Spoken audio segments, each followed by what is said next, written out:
connaissez la véritable histoire de Jack O'Lantern? C'est parti. Assez avare, plutôt méchant et quelque peu débauché, Jack Stingy passe le clair de son temps à s'enivrer dans les tavernes. Une nuit de pleine lune, veille de la Toussaint, Satan tente d'acheter l'âme de l'ivrogne. Jack, assoiffé ou rusé, c'est selon, accepte le pacte, en échange d'un dernier verre. Le diable se transforme alors en une pièce de monnaie pour régler la note.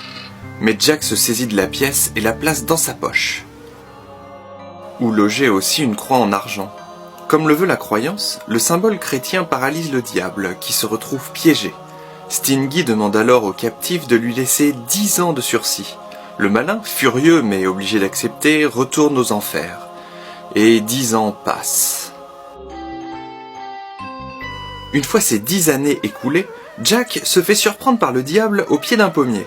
En guise de dernière volonté, il demande cette fois une pomme. Satan escalade alors l'arbre pour saisir le fruit, et Jack en profite pour graver une croix sur le tronc. Cette fois-ci, les enfers devront le laisser tranquille jusqu'à sa mort. Mais une fois mort et monté aux cieux, Jack connaît un nouveau problème.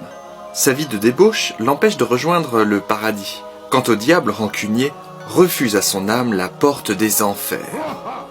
Condamné à errer dans la nuit jusqu'au jugement dernier, Jack se voit seulement offrir un morceau de charbon ardent pour éclairer son chemin. Le malheureux place alors la braise incandescente dans un navet qu'il avait préalablement évidé, de manière à construire un lampion. Il est depuis surnommé Jack à la lanterne, soit en anglais Jack O'Lantern, et revient chaque année hanter les vivants la veille de la Toussaint.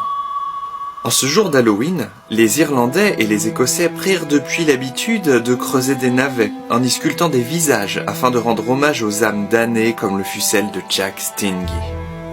Quand, dans les années 1840, le peuple irlandais émigra massivement aux États-Unis, période de la Grande Famine suite à la pénurie des récoltes de pommes de terre, il ne trouva pas de navets, qui y étaient très peu cultivés.